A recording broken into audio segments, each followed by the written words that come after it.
Hi friends, welcome back to my YouTube channel rising learning king star, जहां हम मस्ती से पढ़ाएंगे और आप मस्ती से पढ़ेंगे। तो आज के इस एपिसोड में हम कवर करने वाले हैं कुछ एक्सरसाइजेस, मतलब हम एग्जांपल्स लेकर के कुछ एक्सरसाइजेस प्रैक्टिस करेंगे। Okay, are you guys ready? Let's start the topic. So this is our exercise practice. Okay, अब हमारे पास सारे रूल्स है, हमें सारे कंडीशंस पता है कि कहाँ पे क्या यूज करना है, हमें सारे टेंसेस के बारे में पता है, रूल्स भी हमारे पास है ऑलरेडी। तो सेंटेंस को कैसे ट्रांसलेट करना है ये आप लोगों को बखूबी आना चाहिए। ठीक है, तो सबसे पहले आता है मेरा प्रेजेंट टेंस। तो बेसिकली हम प्रेजेंट टेंस से स्टार्ट करने वाले और प्रेजेंट इंडेफिनिट टेंस से। Okay, so now we are going to talk about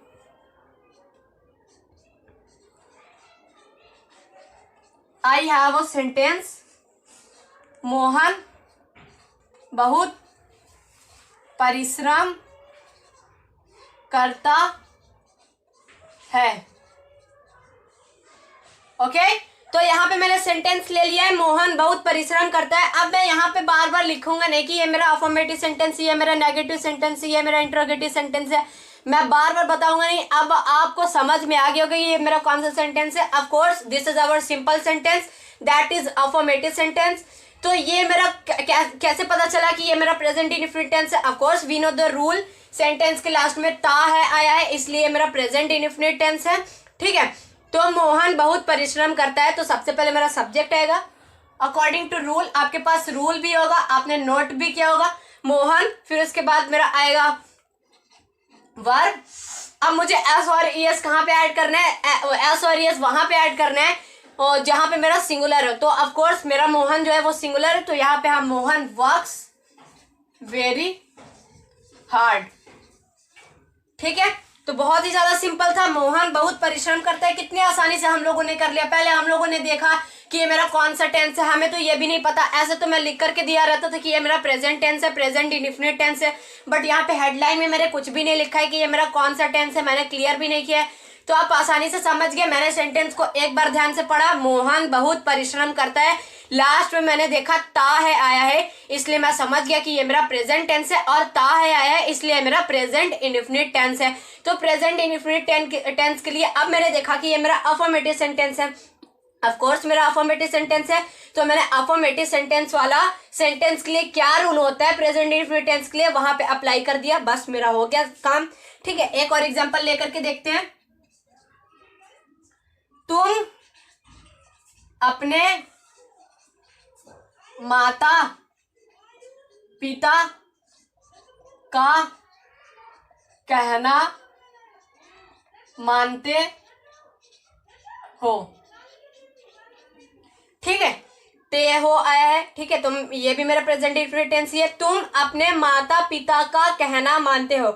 ठीक है, तो यहाँ पे मेरा सबसे पहले आ गया सब्जेक्ट, पहले वाले की तरह यू ओबे, आज्ञा माना का हो जाएगा या फिर बात माना कह लो आप, उसका हो जाएगा ओबे, यू ओबे।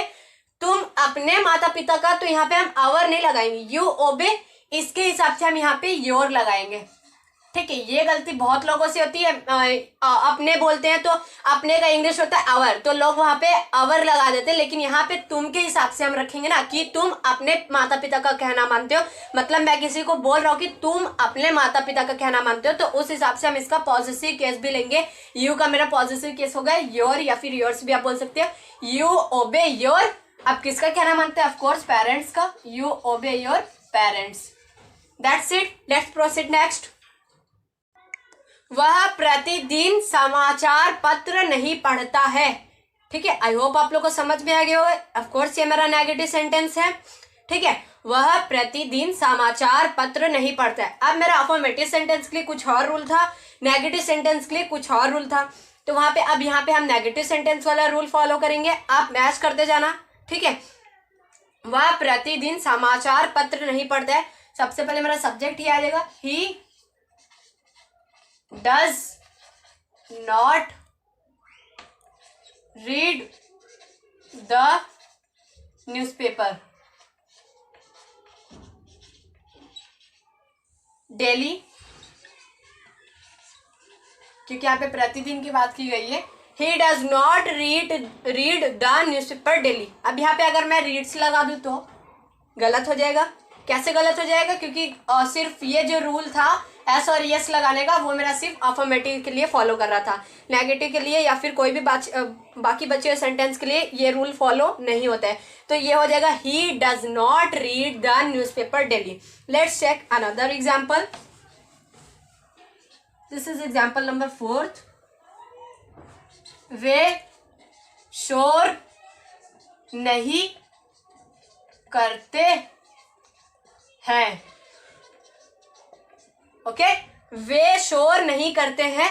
दे, अब यहाँ पे मैंने डज नॉट लिया था तो यहाँ पे भी डज नॉट ले लूं? नहीं लूंगा। क्यों नहीं लूंगा? क्योंकि ये मेरा प्लूरल है और प्लूरल के साथ हम डू का यूज करते हैं। They do not make a noise. शोर मचाना का मेक अ नॉइस, ठीक है। They do not make a noise. Okay, let's proceed next. क्या मैं बहुत तेज दौड़ता हूं?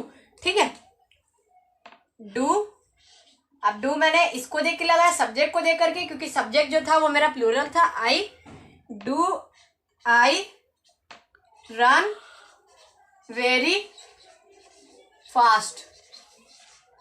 That's it. आप लोग आई होप कि जो रूल्स मैंने लिखवाए थे सेंटेंसेस के लिए वो भी फॉलो कर रहे होंगे। मैच भी कर लीजिएगा, हो सकता है मेरे से कहीं से पे गलती हो गई हो, और अगर गलती हो गई हो तो कमेंट सेक्शन में हमें जरूर बताएं। चलिए एक और एग्जांपल देख लेते हैं। पक्षी प्रातः काल ही क्यों चहचहाने लगते हैं? ये थोड़ा सा कॉम्प्लिकेटेड सेंटेंस लग रहा है, बट यहाँ पे कॉम्प्लिकेटेड सेंटेंस है ही नहीं। बस ये जो वर्ड है ना चहचहाने, इसका मैं आप लोग को बता दे रहा हूँ, इसका होता है चिर्प। ठीक है, चिर्पिंग होता है। तो बस यहीं पे थोड़ा हार्ड था, जो ये हम लोगों को वर्ड पता नहीं होता है। तो जितना ज़्यादा आप लोग को वर्ड्स मीनिंग पता रहेंगे उतना हेल्पफुल रहेगा, मतलब उतना अच्छे से आप टेंस कर सकते हो। एग्जाम्पल की तरफ देखते हैं। पक्षी प्रातः काल ही क्यों चहचहाने लगते हैं। अब मेरा बीच में क्यों आया है, तो सबसे पहले आप वाई लिख दो। Why do the birds start chirping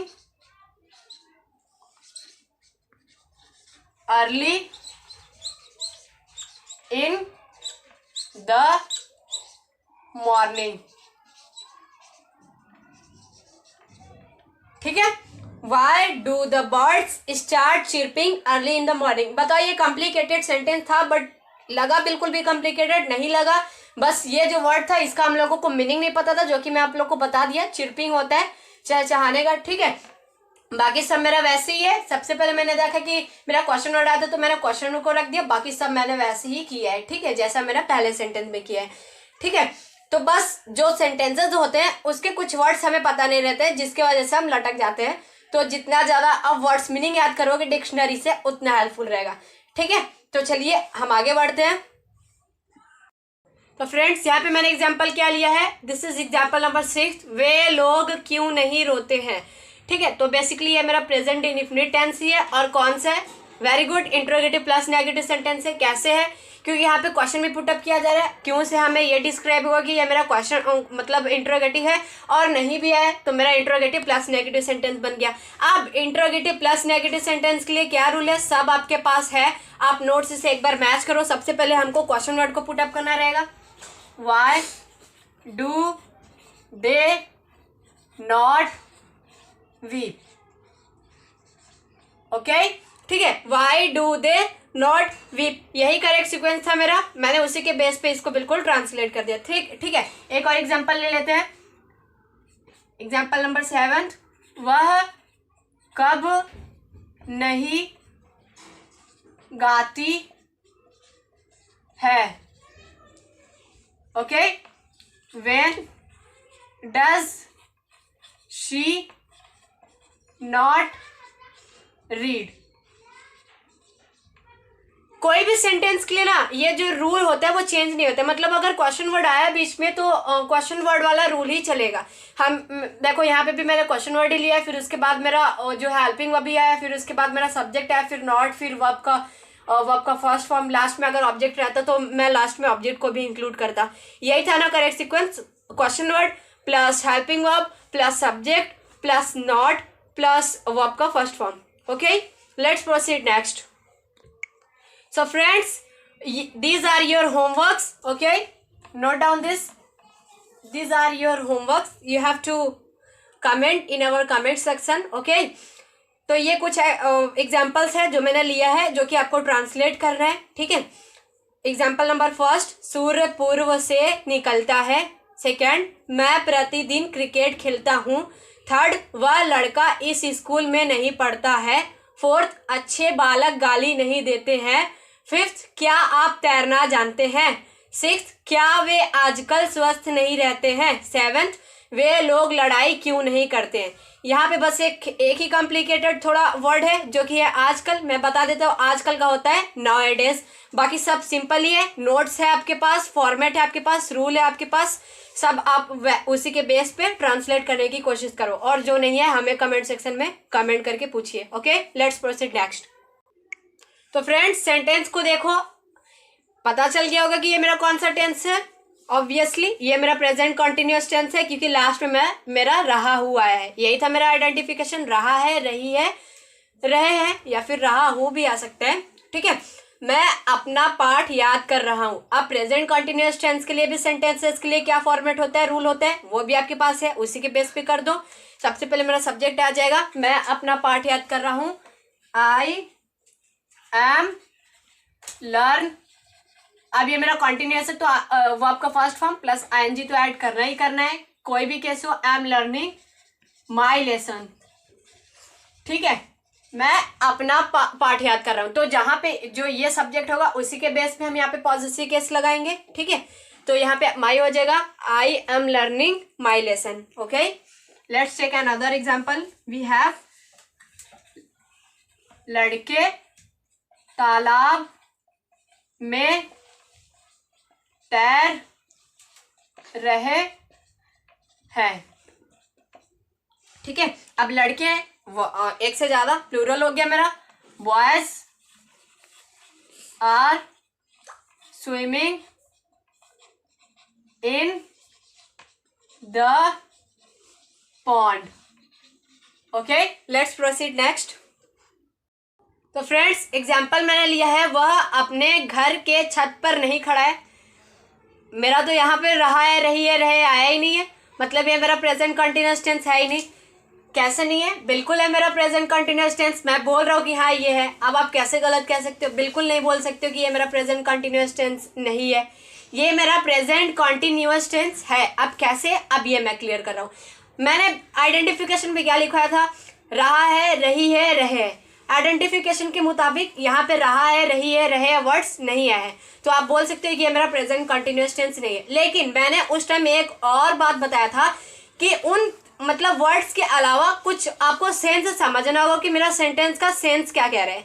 ठीक है, मैंने आप लोग को बता रखा था कि कभी कभार आपको कुछ सेंटेंसेस में वो वर्ड्स देखने को नहीं मिलेंगे, जैसे रहा है, रही है, रहे, ये वर्ड्स देखने को नहीं मिलेंगे। फिर पे आपको सेंटेंस को देख करके 2-3 बार उसको पढ़ करके उसका सेंस समझना होगा कि अभी जो मेरा एक्शन हो रहा है अभी वो कहाँ हो रहा है। मतलब ये तो क्लियर है कि ये मेरा प्रेजेंट टेंस ही है। अब आप कैसे पता लगा कि ये प्रेजेंट टेंस तो है, लेकिन प्रेजेंट टेंस का कौन सा पार्ट है जिसके बेसिस पे हम इसको ट्रांसलेट करें।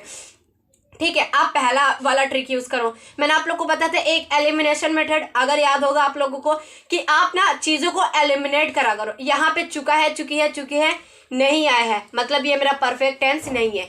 टाइमिंग यहाँ पे नहीं आया है, तो मतलब ये मेरा प्रेजेंट परफेक्ट कंटिन्यूअस टेंस भी नहीं है। अब रही बात प्रेजेंट इंडेफिनिट टेंस की, तो वहां पे मेरा ता है, ती है, ते है आते हैं। जबकि यहाँ पे आप जब सेंटेंस को पढ़ोगे, वह अपने घर के छत पर नहीं खड़ा है, मतलब ये काम कंटिन्यूअसली हो रहा है, मतलब वो अभी भी नहीं खड़ा है। ठीक है, कंटिन्यू। सेंटेंस को मैंने ध्यान से पढ़ा एक दो बार, यहाँ पे मेरे को रहा है रहे है देखने को नहीं मिला, लेकिन मैं समझ गया कि मेरा जो टेंस है ये तो ना तो परफेक्ट है ना तो परफेक्ट कंटिन्यूअस टेंस है क्योंकि टाइमिंग नहीं आया है, ना ही प्रेजेंट इंडेफिनिट टेंस है क्योंकि वहां पे ताहतीये नहीं है। तो बचा मेरा क्या, बचा मेरे प्रेजेंट कंटिन्यूअस टेंस, मतलब ये मेरा प्रेजेंट कंटिन्यूअस टेंस ही है। ओके, तो उसके बेस पे आप इसको आप ट्रांसलेट कर सकते हो। ठीक है, मैंने आप लोग को जो बातें बताई ना वो बहुत ही ज़्यादा इंपॉर्टेंट है। रेयर केसेस में कभी कभार हमें वर्ड्स देखने को नहीं मिलते, लेकिन हमको उसका सेंस देख करके पता लगाना पड़ता है। एलिमिनेशन भी आप यूज कर सकते हो। ओके, मैथ्स में भी मैं आप लोग को एलिमिनेशन मेथड बताया था, बस उसी की तरह आप चीज़ों को एलिमिनेट करो, फिर उसके बाद पता करो कि ये मेरा कौन सा टेंस है। तो चलिए आइए अब ट्रांसलेशन की तरफ बढ़ते। वह अपने घर के छत पर नहीं खड़ा है। ठीक है, वह ही, अब ही के साथ हम यूज करेंगे he is not standing on the roof. अब यहाँ पर वह अपने छत पर, मतलब मैं किसी को बोल रहा हूँ, ठीक है, सपोज मेरे सामने कोई पर्सन है, मैं उसको बोल रहा हूँ वह अपने घर के छत पर नहीं खड़ा है, तो मतलब जो पर्सन है वो उसके छत पर नहीं खड़ा है। ठीक है, मतलब ही का पॉजिटिव केस हम यहाँ पे यूज करेंगे, he is not standing on the roof of his house, क्योंकि ही का पॉजिटिव केस मेरा हीज होगा। हम सब्जेक्ट के बेस पे पॉजिटिव केस यूज करते हैं। ठीक है, गलती लोग यहाँ पे करते हैं कि वह अपने समझ करके अवर लगा देते हैं। He is not standing on the roof of our house, वो भाई हमारे छत पर नहीं खड़ा है, वो अपने छत पर नहीं खड़ा है, मतलब वो छत उसका है। मैं इसके बेस पे यहाँ पे पॉजिटिव केस यूज करूंगा। ठीक है, तो आई होप क्लियर हो रहा होगा, आप इसके बेस पे पॉजिटिव केस यूज करना। ठीक है, इस सेंटेंस के जरिए आपको बहुत चीज़ें मालूम पड़ गई होंगी कि बहुत से चीज़ें सीखने को मिले होंगे। ठीक है, एक और एग्जांपल हम लेकर के देखते हैं। मजदूर वृक्षों को काट कर नहीं गिरा रहे हैं। ठीक है, अब यहाँ पे मजदूर है, यहाँ पे प्लूरल है। कैसे प्लूरल है, क्योंकि रहे हैं, एक से ज्यादा की बात यहाँ पे हो गई। मजदूर वृक्षों को काट कर नहीं गिरा रहे हैं। अब ये मेरा बता रहा है कि ये मेरा प्रेजेंट कंटिन्यूअस टेंस ही है। ठीक है, the labourers are not felling the trees, sorry, here is no more space, the laborers are not felling the trees। ठीक है, फेल गिरा रहे हैं, मतलब फेल, उसके साथ मैंने ing यूज कर दिया। ठीक है, लेबर थे तो वहां पे मतलब मजदूर, एक से ज्यादा मजदूर थे तो मैंने लेबरर्स को यूज कर दिया। अब आप देखो कि इन मेरा ये भी जो है, ये भी मेरा इसमें रहा है, रहे आया है, तो भी ये मेरा पीसीटी ही है, मतलब प्रेजेंट कंटिन्यूअस टेंस ही है। जबकि मेरा पहले वाले सेंटेंस पे तो ये वर्ड नहीं है, फिर पे वो मेरा प्रेजेंट कंटिन्यूअस टेंस है। तो कुछ सेंटेंसेस में आपको देखने को नहीं मिलेंगे। ये सेंटेंस मेरा बस लेना यही मकसद था, यही मेरा इंटेंशन था कि आप लोग को बताना कि कुछ सेंटेंस में आपको वर्ड्स देखने को नहीं मिलेंगे। अब वो कोई सा भी टेंस हो सकता है। ठीक है, तो जहाँ पे वर्ड्स आपको ना दिखे तो वहाँ पे आप एलिमिनेशन यूज किया करो। ओके, तो चलिए अब आगे बढ़ते हैं। क्या माली पौधों को पानी दे रहा है? ठीक है, तो इंट्रोगेटिव वाला यहाँ पे आ गया, तो इंट्रोगेटिव वाला हम रूल यूज करेंगे प्रेजेंट कंटिन्यूअस टेंस के लिए। क्या रूल था? ठीक है, वहीं पे हम यहाँ पे अप्लाई करेंगे। ठीक है, तो सबसे पहले यहाँ पे क्वेश्चन वर्ड तो नहीं है, तो सबसे पहले मेरा आ जाएगा हेल्पिंग वर्ब इज। अब माली का क्या होगा? इसके बाद मेरा सब्जेक्ट है the gardener, is the gardener, is the gardener. ठीक है, वाटरिंग, पानी देना का होगा वाटर, और इसमें हम ing यूज करेंगे, तो ये हो जाएगा मेरा वाटरिंग। ठीक है, is the gardener watering the plants, पौधे, प्लांट्स, क्वेश्चन मार्क लगा दो। तो यहाँ पे सबसे पहले मैंने क्या लिया? सबसे पहले मैंने जैसे आप लोग को लिखवाया था वैसे यहाँ पे क्वेश्चन वर्ड तो नहीं है, तो सबसे पहले मैंने क्या ले लिया? हेल्पिंग वर्ब ले लिया, और मैंने देखा कि ये मेरा सिंगुलर था, गार्डनर, मतलब माली मेरा सिंगुलर है, इसलिए मैंने यहाँ पे इज लिया है, इज द गार्डनर वाटर वो पानी देना का होगा वाटर, ठीक है। और अगर मेरा दे रहा है तो आईएनजी हम यूज कर देंगे, वाटरिंग द प्लांट्स, ओके।